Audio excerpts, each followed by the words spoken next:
Smooth 98.1 here. We are 31 minutes gone past 7 o'clock. It is more than time for Freshly Pressed here on Smooth Breakfast. I'm Shopper Martins, and for the next 30 minutes, it is all about what is happening here in Nigeria and the analysis of that provided by Devo Okorie this morning. Good morning, Devo. Good morning, Nigeria. Cool. Where is Nigeria? Well, we'll find out in just a bit. Hopefully, not everybody has run away from prison. All right, now I'd love to get your take on the stories that we've got coming your way. So do make sure you send your WhatsApp messages in to 0809 981. You can also tweet at us. We are at Smooth981FM. Use the hashtag FreshlyPressed981, but make sure you tag us in your tweets so we can see them. And you can also take it over to YouTube because we're streaming live right now on youtube.com/smooth981FM Lagos. All right, so getting straight into the stories for the day. Big story from last night, making waves everywhere from this day. Newspaper explosion and gunfire as bandits attack Kuje prison. This is the Kuje Medium Prison facility, which came under attack around 10:27 last night, with attackers using three bombs and forcibly gaining control of four entry and exit points which in ensuing gunfire that was between the attackers and the prison officials. Now, the Center Devo has had a history of attacks and escapes, and this information came out and with a source from the prison actually saying that they had gotten that the state security service had earlier warned of an impending attack, but that they couldn't quite say what measures had been put in place to forestall that attack. Therefore, now, what do you make of this? And consider also, especially, the attack on the prison in the landscape of the increasing number of attacks that we've seen on our different prisons in different parts of the country. Yes, we could retitle this article "A Cool Prison Break." And the problem here would be which episode? 2.0, 4.0. We've just had several in a string of insecurity incidences in this country. Or would I say another one bites the dust? Now, this is a very, would I call it, short article with very few details, okay? And if you check around all the mediums of the press, especially the mainstream media, not much information has been gathered as regards the Kuje attack, which took place last night. For those who were still up by 10:20, there was about maybe two bombs and over an hour's worth of shooting by witnesses who were around that area. And Kuje is the prison within the federal capital, that's Abuja, Mm-hmm. which hosts, is that the right word to use for prisoners, which carries, Holds. holds Mm-hmm. a lot of high profile inmates like the ex police boss Abba Kyari, Farouk Lawan, and many others, right? Who are known of violent crimes, some in the minimum and the maximum sides. Now, from this article, it's yet to be confirmed how many escapees were there, but for that hour-long attack and bombings that took place, we're sure that prisoners escaped. Now, I had checked. If you go to the Premium Times, they actually have an article on this, and they talked with a prison source Hmm. who said that apparently 3 weeks ago, several high-profile terrorists were relocated to the prison. So, what kind of factor do we need to give, or what kind of weight do we need to give to that factor, considering the fact that obviously what's going around now is Boko Haram. It's Boko Haram that attacked the prison. Well, right now in Nigeria, the terrorists have literally made themselves bedmates with literally every part of Nigeria. So this prison attack doesn't come as a surprise. Whether you term them as bandits or you term them as terrorists, it's the same modus operandi each time. I mean, the Kaduna, what do you call it, abductees, over 50 of them are still with the terrorists till date, 4 months after, with a written notice in public that it's not money we want. The presidency knows exactly what we're looking for, which has to do with the release of some of their inmates or some of their brothers or some of their own people, right? I think the last 10 that were released on the fact that the government released some children who were kept back because of this. Now, my issue here is this. This is a prison. We're not talking about a children's playground, meaning that there is supposed to be proper security architecture around such a place. I mean, we have prisons scattered around every state in this country at this point in time. With the several prison attacks that we've been having within the last 2 years, one would ask, how far has the Minister of Interior gone to shore up security around these prisons? Usually, around prison architecture, you have first mile of attack, because you know attacks will always come.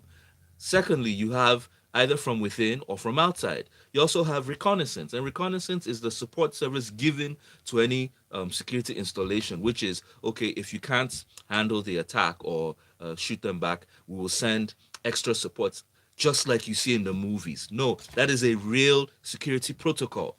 How come the after an hour long of attack, nobody, because Kuje is within Abuja, within the Federal Capital Territory, how come no one came to their aid? So what do you think that speaks to? Well, it's the same lopsided security architecture we have in practically every sector in this nation. As you know, the military is split in about 34 out of 36 states.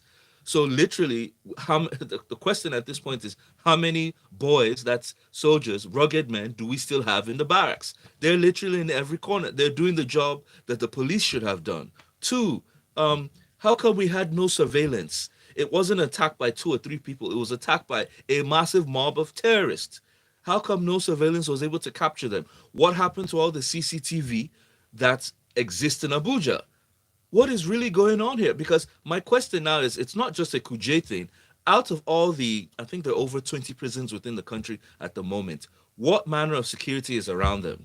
What manner of backup support in case there's any attack on any other prison? Are we going to sit back here until we hear that they went to Sokoto, they went to Cross River, they came down to Lagos to attack? What is really going on? I really want to hear not a position from the police or the military. I want to hear from the Ministry of Interior what really happened and what they're going to do to prevent this. Because it's there's no gainsaying. This is an easy call. Any one of us, in whichever state you're in, go and just go around your own prison and see whether if anybody took an attack with over 50 to 100 men, you wouldn't succeed. And you wouldn't notice. Now, here's another question that I'm just going to put out to you. What happens to the prisoners after they escape? What is the plan after Well, they escape, and how do you then bring find them and bring them back in? Because part of the issue that we see with the recent prison attacks and breaks in Oyo Plateau, mm, Imo, Edo, the FCT is the fact that only some of the prisoners are then corralled and brought back yes. into the cells. So what is going Un, on un, now, and un, how does that then feed into the worsening insecurity situation that we see? unfortunately, you see, because the architecture is so badly constructed, what happens post the attack is just um, still more unfortunate incidences. We can take cue from what happened during the NSARS breakdowns. That was in Edo, Oshun, and even Lagos. It was even Lagos that was even properly, they were repelled with the loss of a few, and at the end of the day, none escaped. Because I think with the Dodam barracks by one side, 81 Division, etc., if you remember during the NSAS period, when the attack started in the Ikoyi prisons, many support services came to prevent it. But Edo and Oshun were two different cases. Edo, I think they lost about up to 1,500 prisoners. And at the end of the day, the state government, all they could do was at that point put out a release that they would give the prisoners 3 days to return. With the 3 days in return, they promised them lesser prison terms or a review in their incarceration. However, those who stayed back obviously disappeared into the air. And I think we had a story that time of prisoners saying, well, he would find his way out of the country because it wasn't going to augur well for him if he stayed. So, to your question, there's not much hope if by the time we hear who are the prisoners that did escape. I mean, it wasn't safe for us already. So, what does it mean that we have how many more prisoners out in the open again? It's So just becoming a wild, wild west of a nation. how to break the vicious cycle? That's the Mm. question we should be asking. Now let's take a look at your messages as they come in. Up on WhatsApp, 0809 440 981. Talia says the rates at which prison breaks are happening for some time now. It's looking like this is a fiction starring Schofield and company. Now, those that escaped in Edo were instructed to come back. I wonder how many heeded that call. Whilst Ichie says if there is no government hands in the Kuje jailbreak, they wouldn't have spent 3 hours without support from the Air Force or the ground soldiers. So I think uh, political entities just released political thugs ahead of the general election. I'm even of the opinion that we have to make the bandits an arm of our government for peace to reign. Oh, really? What an interesting thought. HA goes on to say, after all, they are now far more powerful than the states and federal governments, federal security forces can put together. All right, let's see. Neracello from Ogudu says, if such an attack could be carried out in a capital territory, then we are not safe. And what if very soon our leaders will start governing this country from another country? Some aspirants are already practicing that, says Nero Cello. Whilst Tajuddin says, well, Defoe, at this point, do we have to ask whether the government is complicit? Otherwise, these terrorists, or whatever they like to call them, would not be operating so freely. Lorenzo says, if an attack can happen in the FCT for over an hour without any response, what does it say about the capacity of the government to protect its capital? That's the first question. And the second question Lorenzo asks is, are we seeing a conscious unlooking to facilitate the Kaduna train attack victims' release? It's worth considering. Okay, your messages keep on coming in. Dami from Ikorodu says, how many more must die before we finally agree that our security architecture is broken and it needs deep reforms? All right, let's take a look at the next few stories before I go back to your messages.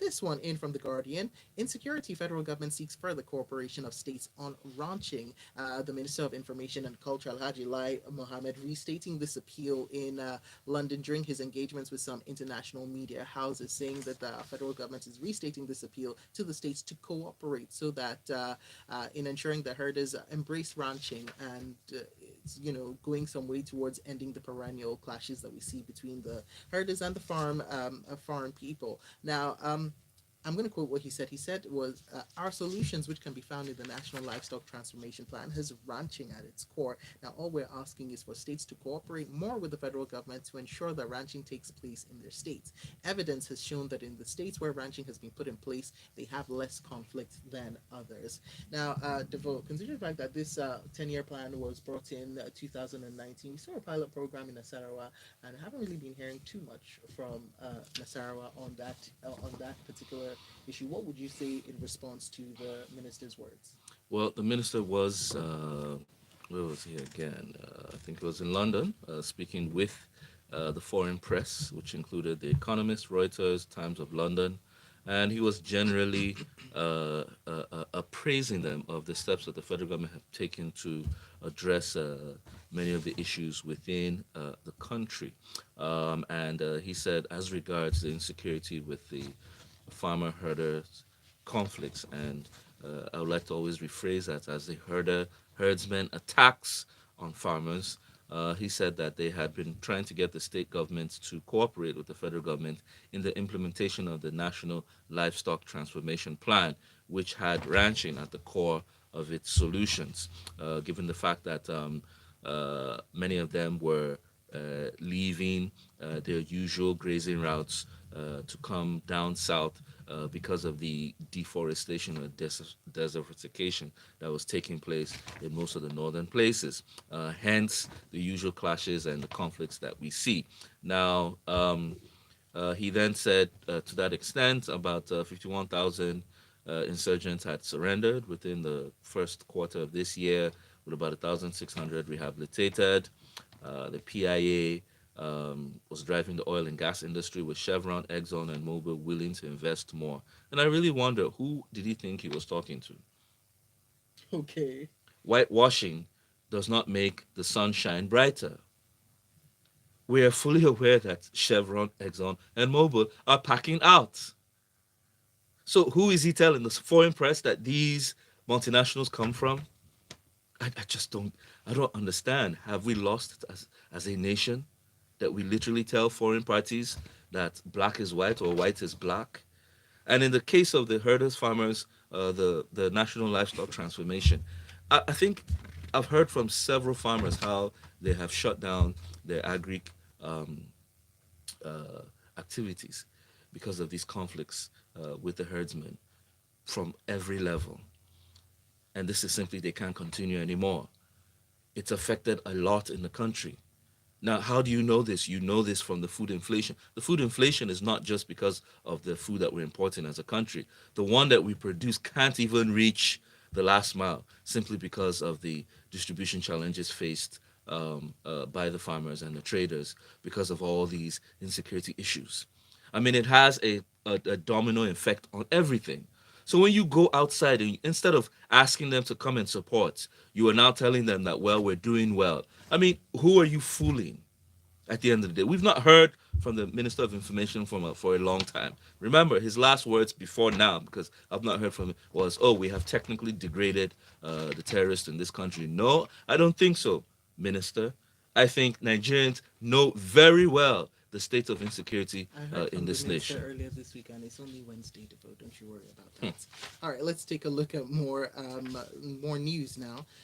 This one this time comes in from the Vanguard. EU, as you talk about who the audience might be, EU offers Nigeria $1.3 billion to help diversify the economy. Now, the European Union and its development finance institutions have said they will provide us with this largesse with 1.29 billion euros, which is $1.3 billion, to help us diversify our economy away from oil.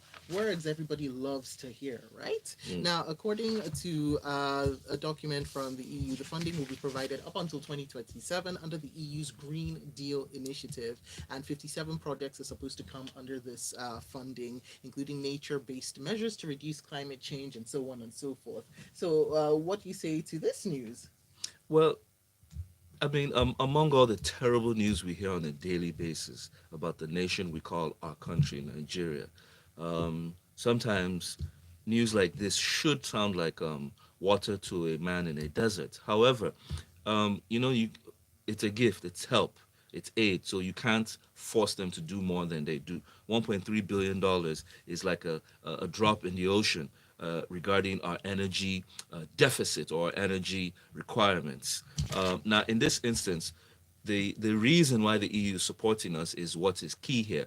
They're saying that they need to support our efforts in diversification, meaning to move away from the oil revenue Mm-hmm. that we're making currently. Oil is 7% of our GDP, all right, and 90% of our foreign exchange earnings, which makes the bulk of Nigeria's earnings to support its budget, which obviously many know has come under attack by way of major losses to subsidy and major losses to the oil theft going on within the Niger Delta. So they're saying they're putting about $1.3 billion on ground.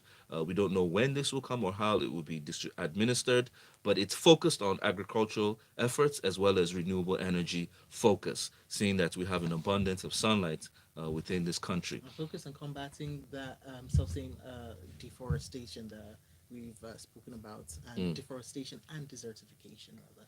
Yeah, so things to watch out for.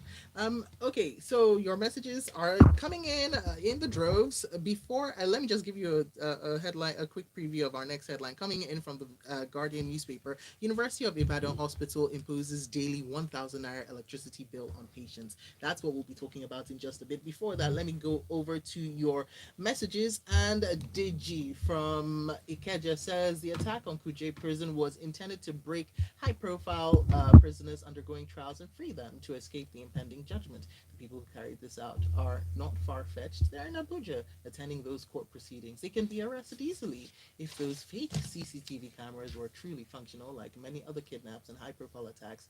All of this are sponsored by kingpins with some hefty backing. Now, Yinka Bolu says, what is ranching exactly? Does it involve going into people's farms to destroy? No.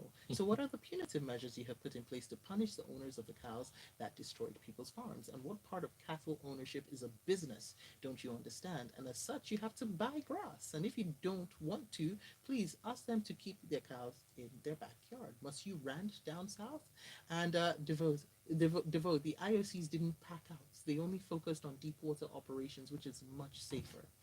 Okay. JJ says, I don't understand the Minister of Information and Culture. Ranching, nobody can be forced to give up their land. If the herdsmen, I think he's trying to say, want land, they should buy it like everyone else. Mm. And by the way, something that went into that was a bit of a blow is the Water Resources Bill, which was Yes, it part of the propped its ugly head again. yeah, but that's also part of what was going into that particular uh, initiative. All right. More messages. Let's see who we've got here. T from Yaba says, agriculture is a private business, so let the owners of the cows buy land for ranching. Meanwhile, states can go ahead to have their own ranches and start raising cows. They really don't need the herdsmen. Dami from Ikorodu says, my mother and uncle bought the lands they're using for poultry. The ranchers should buy their own lands, and you can see the pattern of the messages. So Dami continues to say, we need to stop rewarding bad behavior. Violence cannot be a negotiation tactic for better deals. Okay, let's take it back to the news now. University of Ibadan Hospital imposing this daily 1,000 naira electricity bill on patients. The management of the University College Hospital in Ibadan, your state, making it mandatory for every patient in the hospital to pay a daily sum of 1,000 naira electricity bill. Now, I heard from the UCH administrator, Wale Oyeyemi, in a circular, disclosed that this new development was prompted by the high cost of electricity tariffs and diesel. Devo, logical step or mind boggling? Nigerians, please help me here because I'm at a loss. You see, the more we record and detail the suffering taking place in the Nigerian landscape, some tend to wonder, how do you guys survive? UCH, that's the University College Ibadan, is one of the oldest tertiary institutions in this country. It used to have glorious days. By the way, my father used to show me pictures of when white men used to leave London to come to We UCH. had royals Ah, they coming used to in. come here and use The medical tourism flowed University our way, College. people. I mean, I have those books in precious care. It is heartbreaking to hear that at this point in time, given the energy crisis within the country, okay, whereby diesel is at an all-time high of 700 to 800 naira per liter, which literally is affecting everybody, private and public sector. That the UCH, that's the premier hospital in Ibadan, has been forced, okay, with management approval, to charge every patient 1,000 naira per day for continuous service delivery, right? And they said that they were forced to come to this position given the high cost of tariffs and the fact that the recurrent power outage. Let's put that in plain English because recurrent is big man's English. The frequent No lights power forever. cuts. Mhm. Yes, hence you have to, because a hospital, you just never know when a surgery is taking place or when even you need light to be able to run a, what do they call that, you want to check, All the use, monitors are yes, all the monitors yes. are on. Just imagine, I mean, abroad it's usually when the person has a hiccup or dies that you now hear the sensors going off. In this instance, while you're still alive, all the monitors go off. I mean, what kind of chaos can you imagine? Now, what is not said here is what happens if you can't pay, because we know it's not everybody that has funding. That's not being said. Now, when you were pitched up like that, that you've asked every patient to pay 1,000, of course, a few people can pay, but the bulk of Nigerians cannot pay. So if I'm going to be in the hospital for a week or two, that's an extra, how many days? 14 days. That's an extra 14,000 14,000 naira. simply because I want to keep the lights on while I am being attended to. Now, question one. Um, how many other essential service operators have had to take some of these measures just to cope? We also know that some businesses are closing down because they can't cope with the diesel cost. Some are having to operate half day, or they do rotations of maybe we will work 3 times a week or twice a week, or we will all work from home. Where are we, Nigeria? When are we going to draw the line? When are we going to really demand some level of proper solutions from our leadership? Because at the end of the day, whatever we get as bad governance and bad leadership, we we suffer it directly as citizens in every aspect that has to do with life.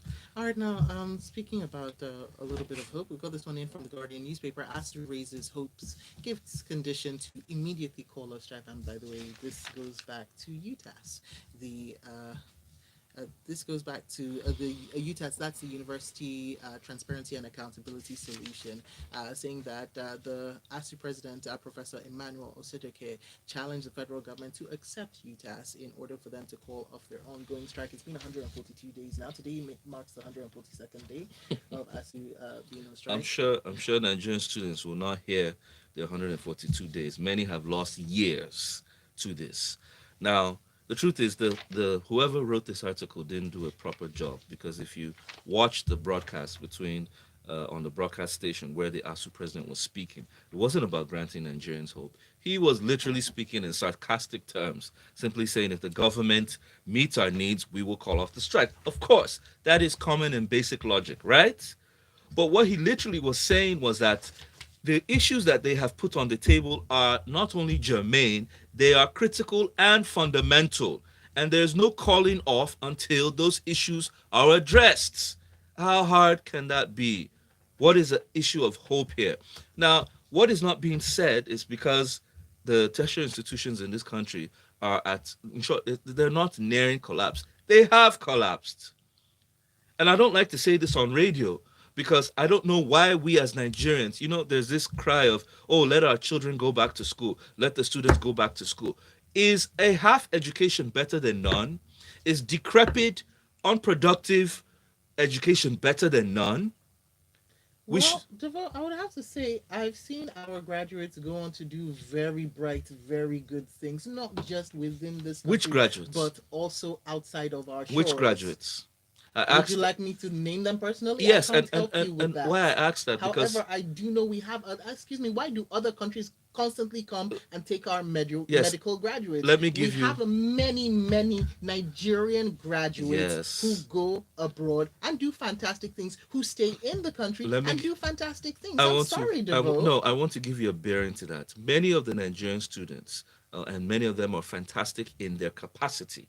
However, employers, businesses are meant to rely on what you have gathered as a university student to be able to complement their business. But what happens is most of those graduates you're referring to had to take their own efforts to be able to complement what they had, or businesses had to retrain Nigerian graduates. So nobody's disputing that we don't have bright graduates. We do, but they are leaving the system unproductive. They're leaving the system half baked. Now, what is ASU saying?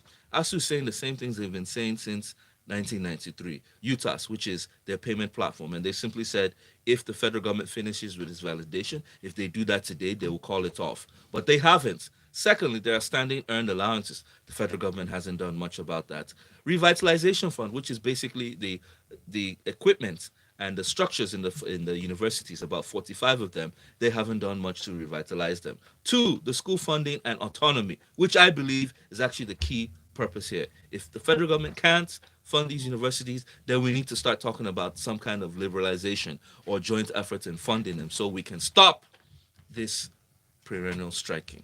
And very quickly, let me pop in this message from Wally, who says, I'll take this one from WhatsApp and go to Twitter. Wally says, there was protest in Ghana yesterday due to economic hardship. I just hope we don't get to a level where Nigerians will now start to protest to get the government's attention. 1,000 naira per day in a hospital? That is not good. We are at a survival level now, and that is really sad.